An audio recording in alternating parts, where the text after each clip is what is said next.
Mandi Ainsworth, and Mandi's going to show us how to make a fabric bezel and then bead it, right? All right, so how do we get started? Well, to get started, you have this bead fabric button kit, and all of these components come in it. So these are the mold pieces that help you put it together.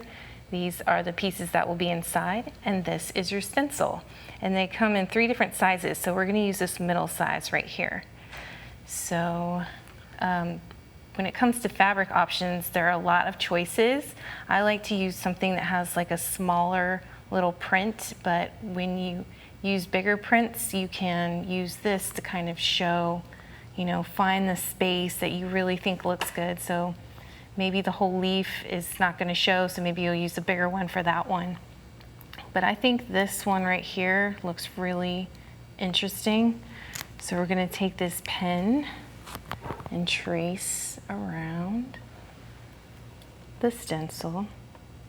Yeah, now this is the kind of fabric pen that is soluble in the air, so it will disappear. So that's perfect. You can draw right on the right side of the fabric. Exactly, I love that. All right. And we can take the scissors and just simply cut it out. You know, there are a lot of different fabric choices, and part of what makes this so cool is that you can make something that looks light. It's very lightweight. You know, you could choose any colors to go with the beads that you're using. Absolutely. Great idea. Has a lot of different uses too, I would imagine. So that's what we have. And so we're going to use this other one I already cut out, and you just place it upside down in the mold. Place the big piece on top. And then you just tuck all the fabric in and put the backing on it. So since you're making a cabochon, you're using the flat backing, but you could also use the kind that has a shank, right? Yeah, you could. And then you could, you know, if you wanted to use it to make the end of a clasp or something like that, then you could use the shank part. But if for bezeling it, we want to use the flat back part just for a nice finish. Get a little bit of leverage, press the backing on, and then you pop it out and it's complete. Perfect. You have your own fabric button. I love it. Exactly, and it's completely customized, like you were saying, so I love that about this project. Now, all that's left to do is to seal it with a sealer. I also like to use a matte sealer, matte or gloss, and you just give it a nice coat. So that gives it a layer of protection when it becomes jewelry, right? Exactly. So when if you spill something on it or it gets dirty somehow, you can just wipe it off and it won't ruin your entire piece of jewelry. That's great. And we just let that dry. Okay. So then we're ready to add beads. We are. So I'll trade you here. Thank you. You're welcome. So the first step to creating the bezel is to string on 58 cylinder beads. So here I have them all strung on and tied in a knot, and the working thread is going out this way. Then we will begin to peyote stitch the ring. And I like to put it in my fingers like this so it makes the cylinder shape for the bezel. So right here I'm at the step up, and you always know when it's time to step up to the next row when the beads look like stairs, just like that. So I'm going to add one more bead and step up to the next row. Great. And that's my step up bead. Okay, and then we're going to fast forward to this one. And we want to do a total of 6 rows. So you count up and down like this, 1, 2, 3, 4, 5, 6. And so right here, we need to keep finishing this row to make 6. Peyote stitch is so versatile, and it seems like the go-to stitch for bezeling. Definitely, because it has the perfect beads on the side, the way the pattern is for adding embellishments. And that is the funnest part of this project, I think, besides choosing the fabric, of course. Of course. Color is always a really fun part for sure. Definitely. So here's our 6 rows, and then what I like to do is weave to the other side of where we started, where the tail thread is. Because we tied that knot, it really makes everything tighter on this side, and we want to put the tightest side on the back because the button has this really thin edge, so we want to make sure the tightest part is on the back. Okay, so that it really nestles in there. Exactly. So then we will add the 15s. Oops, I dropped one. And 15s are so tiny, but it does seem like they're perfectly made for this type of thing, where you're filling in those spaces and kind of zipping it in. Filling in the spaces and cinching it in. So we're going to do a total of 2 rows, just like that. And it'll end up looking like this. And sometimes if you're a loose beader, you'll want to pass through all your 15s again to make it really tight. If you're a tight beader already, it might be fine. Makes a really nice frame. And so you put that, the first side you put 15s on, you put that facing down. And then the button will snap right in place. And then you can start doing your top 15s. Okay. So now I'm going to weave over to the top.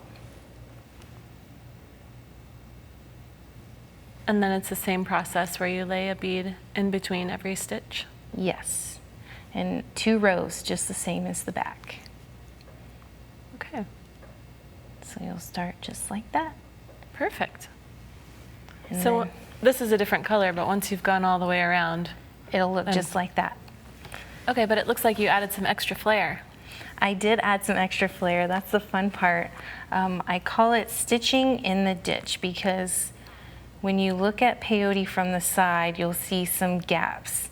And you'll sew on the same row, but it'll be skipping a bead. So here I'll get in place to put in the next embellishment.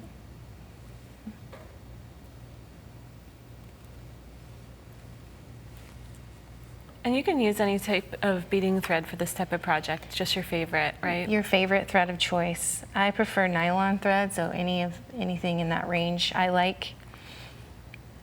So here we have an accent bead. I think this is a rondelle. I actually got this from your stash. Those are pretty. I like those. You have the good shrink beads. pearls. Yeah. And you can also use crystals or just anything in the 3 to 4 millimeter range is really good. And then you can use, just do a stack stitch with a size 11 or size 15 on top. And see, since the holes in these gold beads are kind of big, I'm using a size 11. So you string them on, go back through the accent bead only, and then stitch back into your bezel on the same row. And then you get this. Looks good. Right, and so you would just continue around, or you could even do a partial and make it a fan. That's really pretty. And so at this point you could do a pendant, or use, if you were using a smaller cabochon, a ring, or put it on a bracelet. Good So, idea. any of Well, this. let's take a look at this pendant that you made. I know this is one of your favorite color palettes, right? Yes. Now tell us a little bit about that piece.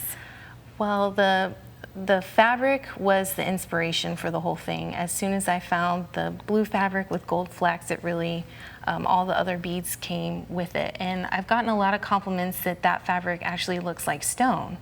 So you can really play with the fabric there as well. Yeah, and what about the bail at the top? Is that peyote also? That's peyote also. It's decreasing odd count peyote. So it's a little more advanced, but it makes a really nice bail. It sure does. It looks gorgeous. And I like the way that you use the spikes around the outside. But you have a little secret with the spikes. It looks like there are 2 different sizes there. Yes, there are. I used my stitch in the ditch method here to build up the points and then attach the big spikes on the back of those points. And oh, wow. Maybe we should flip it over so we can take a look at the back. Yeah. Here, let me turn it for you. Let's see. So you can see that the little spikes are kind of nestled in between. With the same stitch in the ditch, just by itself. Oh, and then you add the others on top? I added the others in between the seed beads and then attached the big spikes to the seed beads. Got it. And so on the purple piece, this necklace over here, is that made the same way? Mm-hmm. Very same technique? Yes, but that fabric has a different center. It's more of a finer texture. It's a smaller pattern, but the colors that I chose to go with it really make the whole thing. So it's That's just true. playing with fabric. Yeah, really pretty. I can see how you get your inspiration in a lot of different places. That one looks like an anemone to me. Looks like it came straight from the sea. Well, tell us a little bit about the black necklace too, because that's the same technique, but the fabric looks totally different. Yes, that is a snakeskin pattern fabric, and it was actually flocked, so it had a bunch of the fuzzies coming up.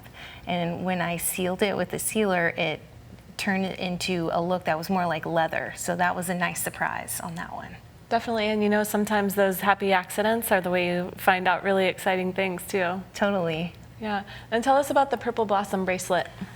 The bracelet, I actually used a fabric that had a paisley pattern, so it was really big and all over the place. So I just chose a nice section using the stencil for the center, and I think it turned out really well. Yeah, it really did. And tell us a little bit about the band too. The band is 3-drop peyote and cylinder beads. That is so pretty. Well, these are some really gorgeous designs, and I really appreciate all this creative inspiration. Thank you so much, Mandi. Thank you so much for having me. Oh, it's great.